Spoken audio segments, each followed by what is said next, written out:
अस्सलाम वालेकुम friends. Story start करने से पहले आप मेरे चैनल को सब्सक्राइब कर लें। सब्सक्राइब के बाद बेल आइकन क्लिक कर लीजिए। और अब हम चलते हैं स्टोरी की जानिब। जुनून इश्क पार्ट नंबर 37। इरफा उस वक्त चिल्ला रही होती है, चीख रही होती है और वो अहमद से रहम की भीख मांग रही होती है, क्योंकि वो अहमद से बहुत ज़्यादा डर चुकी होती है।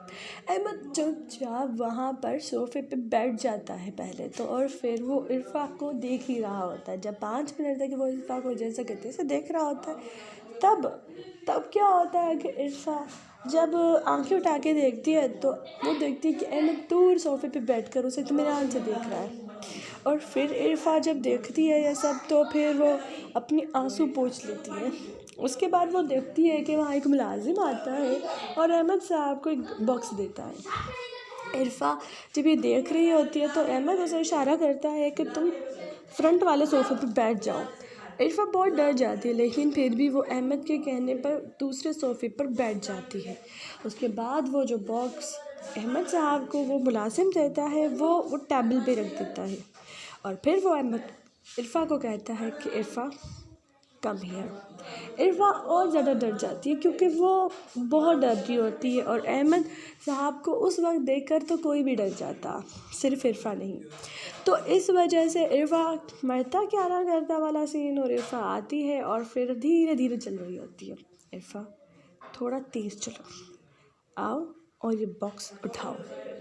इरफा अहमद की बातें सुनकर बहुत डर रही होती है और वो अहमद के कहने पर वो बॉक्स उठाती है। और वो बॉक्स उठाने के बाद वो बॉक्स खोलती है तो अहमद कहता है कि ये बॉक्स में जो भी चीज़ है तुम्हें वो ट्राई करनी ही पड़ेगी।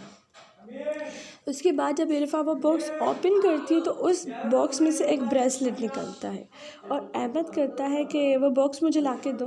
तो इरफा को जब वो बॉक्स उसे दे देती है ब्रेसलेट वाला, और वो दिल में ये शुक्र अदा करती है कि कम से कम वो लास्ट टाइम वाली चीज़ तो नहीं थी अहमद के पास। और वो अहमद इरफा को कहता है कि तुम मेरे पास बैठ जाओ।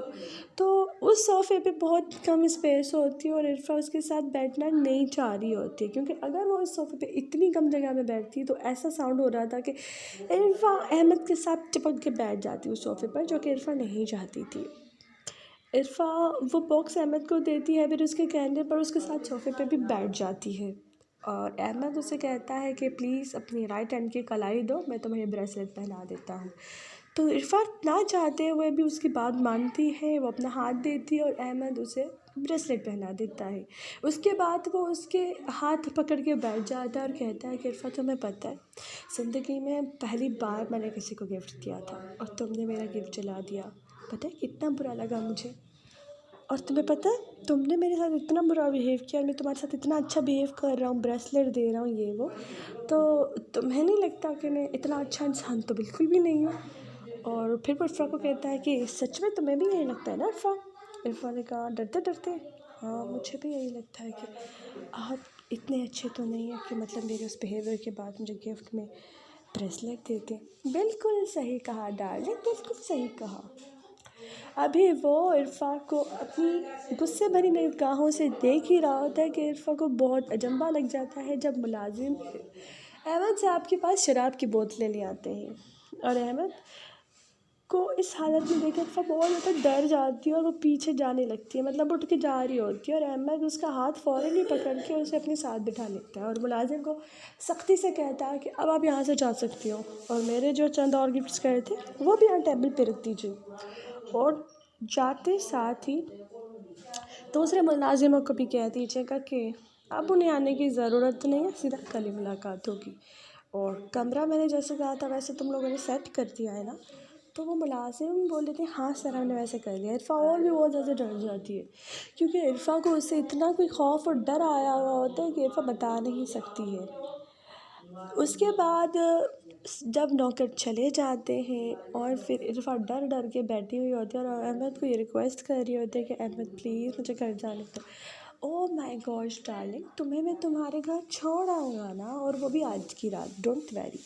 ठीक है, वरी मत करो, ठीक है। और ये जो मैंने सेटिंग की है ना, मैं अपने ऊपर बिल्कुल आराम से काबू रखे हूँ, तो तुम भी आराम से मेरे साथ कोऑपरेट करो तो तुम्हें तकलीफ़ नहीं होगी। इरफ़ा उसकी बातें सुनकर उस पर तो बिजलियाँ गिर रही होती हैं। उधर नुमान जब अपने फैमिली वालों के साथ इरफ़ा को नहीं देखता तो उसे थोड़ा झटका सा फील होता है।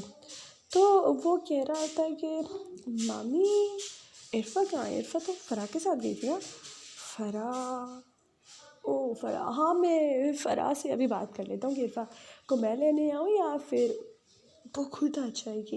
नहीं बेटा, अभी तो वो गई है, 1 आधा घंटा ही हुआ है, हम खाना वाना खा लेते हैं और फिर हम इरफ़ा के बारे में बात कर लेंगे। नुमान को लग रहा होता है कि इरफ़ा के बारे में पहले ही जानकारी दी जानी चाहिए, लेकिन अब जब इरफ़ा के बारे में कुछ पता नहीं था, नुमान के दिल में भी बात थी कि पता तो करूँ। फ़राह इतनी सीधी नहीं है और इरफ़ा उसके साथ है, कुछ सीन समझ में नहीं आया। उधर बेचारे इरफ़ा डर डर के जब नुमान के अहमद के साथ बैठी हुई होती है और अहमद उससे पूछ रहा होता है कि तुम्हें पता है, मैंने पूरी ज़िंदगी सिर्फ नफ़रत देखी है इरफ़ा, और जब मैं तुमसे मोहब्बत करता हूँ तुम भी मुझे दूसरों के तरीके से ट्रीट करती हो ना, तुम्हें पता है कितना तकलीफ़ पहुँचती है मुझे। मैं 2 सेकंड के लिए यही भूल जाता हूँ कि मैं तुमसे प्यार करता हूँ इरफ़ा। इंसान हूँ, मुझे इंसान रहने दो, जानवर बनने पर मजबूर मत करो मुझे। इरफ़ा बहुत डर रही होती है और अहमद वो शराब की बोतलें उठा के आराम से गिलास में शराब डाल रहा होता है और फिर इरफ़ा और भी बहुत ज़्यादा डर जाती है। उसे अपने शराब का गिलास पी रहा होता है और इरफ़ा को धीरे धीरे घूर घूर के देख रहा होता है। इधर वो इरफ़ा बहुत ज़्यादा डरी हुई होती है और अहमद को कहती है कि प्लीज़ मुझे घर छोड़ दे और प्लीज़ मेरी गलती को माफ़ कर दे। नो डार्लिंग, तुम्हें अपनी गलती पे माफ़ी मांगने की ज़रूरत बिल्कुल नहीं, बिल्कुल भी नहीं। क्योंकि अब तुम्हें सज़ा मिलने का वक्त आ चुका है। अहमद बहुत गुस्से के तरीके से उसे देख रहा होता है और उसके बाद वो अपना सेकंड गिफ्ट उठाता है और इरफ़ा को देता है। और जब वो इरफ़ा को खोलने का हुक्म सादर करता है तो इरफ़ा कहती है, मैं ये गिफ्ट अभी ओपन करूँ? जी डार्लिंग, तुम्हें ये गिफ्ट अभी खोलना होगा, वो भी मेरे सामने। ना सिर्फ खोलना होगा बल्कि ट्राई भी करना पड़ेगा। कर सकती हो तो? इरफ़ा बहुत डर जाती है, लेकिन फिर भी उसे अहमद का वो दिया हुआ गिफ्ट ना सिर्फ खोलना होता है बल्कि ट्राई भी करना पड़ता है। और फिर जब वो गिफ्ट खोल के देखती है तो फिर इरफ़ा का वो फटा का फटा रह जाता है, क्योंकि वो एक वेस्टर्न ड्रेस होता है और वो ड्रेस इतना कोई शॉर्ट होता है कि मतलब नाम का ही ड्रेस होता है, बाकी सब उसमें विजिबल होता है। तो इरफ़ा वो ड्रेस देख के आग बबूला सी हो जाती है। अहमद, तुम मुझे ऐसे कपड़े गिफ्ट कर सकते हो? पता है वो इतनी सोबर सी नाइटी तुम्हें गिफ्ट की थी, तुमने सबके सामने उसको आग लगा दी थी, तुमने मुझे डिसरिस्पेक्ट किया था इरफ़ा। मैं कहना ये चाहता हूँ, मैं तुम्हें डिसरिस्पेक्ट नहीं कर रहा। और हाँ, अब ये भूल जाओ कि तुम ये ड्रेस ट्राई नहीं कर रही, अभी तुम्हें अभी और इसी वक्त ये ड्रेस ट्राई करना पड़ेगा। इरफ़ा नहीं करना चाहती थी वो ड्रेस ट्राई, लेकिन इरफ़ा को उसने कहा था कि अगर ये तुम ड्रेस ट्राई करती हो तो आई प्रॉमिस मैं तुम्हें फ़ौरन उसी टाइम घर छोड़ के आऊँगा, ठीक है?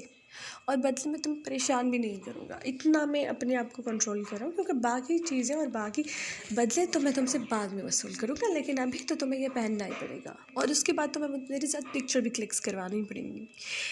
इरफ़ा जब उसी रूम में जाकर चेंज करने का ट्राई करती है जिस रूम को अहमद सेट करवाने की बात कर रहा होता है, तो इरफ़ा को उस रूम में जाने नहीं देता। No no no my darling, तुम वहाँ ड्रेस ट्राई कैसे कर सकती हो? तुम्हें तो मेरे फ्रेंड के सामने ड्रेस चेंज करना पड़ेगा।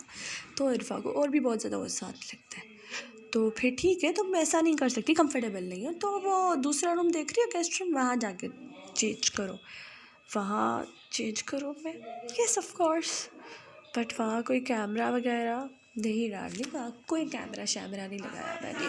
तुम मेरे सामने बैठी हुई हो तो तुम पर कैमरा के साथ नज़रें रखने की क्या ही ज़रूरत। अलबत्ता अगर तुम मेरे सामने नहीं होती तो कैमरा के साथ नज़र रखने की ज़रूरत पड़ती। इरफ़ा के दिमाग में कुछ क्लिक होता है और वो बहुत ज़्यादा सोचने पर मजबूर हो जाते हैं कि घर में वो जो बॉक्स आया था वो बॉक्स कहीं उसका दिमाग चलने लगता है। लेकिन फिर 2 सेकंड बाद जब अहमद उसकी पीठ थपथपाता है, कहता है, ये ड्रेस तुम खुद पहन के आओगी या इसमें मैं तुम्हारी कुछ हेल्प करूँ डार्लिंग? और उसके चेहरे पर शैतानी मुस्कुराहट देखकर इरफा और भी बहुत ज़्यादा डर जाती है और उसके बाद वो डर कर उस रूम पे जाती है, फ़ौरन ही दरवाज़ा बंद करके ड्रेस चेंज करके आती है और वो देखती है कि अहमद साहब ने कोई अच्छा म्यूज़िक लगाया हुआ होता है और वो इरफा को कहता है कि आओ हम डांस करते हैं इरफा। तो वो इरफा के साथ साल साल डांस करना चाह रहा होता है, लेकिन इरफा नहीं करना चाह रही होती है। उधर नोमान जैसे ही टाइम बढ़ रहा होता है उसको कुछ अजीब ही फील हो रहा होता है, जबकि फराह को जब वो कॉल करना चाह रहा होता है तब कोई ना कोई ऐसा रीज़न हो पा रहा होता है कि जिसकी वजह से उसे कॉल नहीं कर पाता। कभी कोई काम में वो मसरूफ़ हो जा रहा होता है।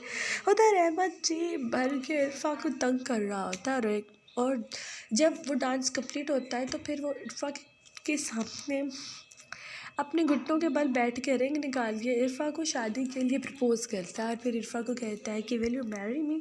इरफा पहले तो बहुत ज़्यादा डर जाती है और फिर वो कुछ सोचकर अहमद को हाँ बोल देती है। उसके बाद अहमद उसका हाथ पकड़ के पहले तो उसके हाथ पे किस करता है, फिर उसे वो रिंग पहना देता है और फिर इरफा को कहता है कि मुझे एक्सेप्ट करने के लिए शुक्रिया। उसके बाद वो उठता है और उसके फ़ोरहेड पे भी किस करता है। उसके बाद वो इरफा को कहता है कि सबसे पहले मैं तुम्हें रिस्पेक्ट करता हूँ, जो कि रिस्पेक्ट तुम्हें भी मुझे करनी चाहिए। Give respect and take respect. उसके बाद वो इरफा को ये कहता है कि चलो एक दो पिक्चर्स क्लिक करवाते हैं, ठीक है। तो वो एक दो इरफा के साथ सेल्फी क्लिक करता है और फिर इरफा को ये कहता है कि तुम जाओ अपना ड्रेस पहले तुम चेंज कर सकती हो। इरफा जब वो ड्रेस चेंज करके आती है और वो फिर अहमद को कहती है कि प्लीज़ अब मुझे घर छोड़ के आओ, लेकिन अहमद उस पर दो शर्तें सादिर करता है। पहली शर्त तो वो ये कहता है कि ये जो ब्रेसलेट मैंने तुम्हें दिया है ना इरफा, इसको कभी भी मत उतारना, ठीक है। कुछ भी हो जाए मत निकालना। और दूसरी शर्त ये है कि तुम मेरे अलावा और किसी को भी नहीं देखोगी।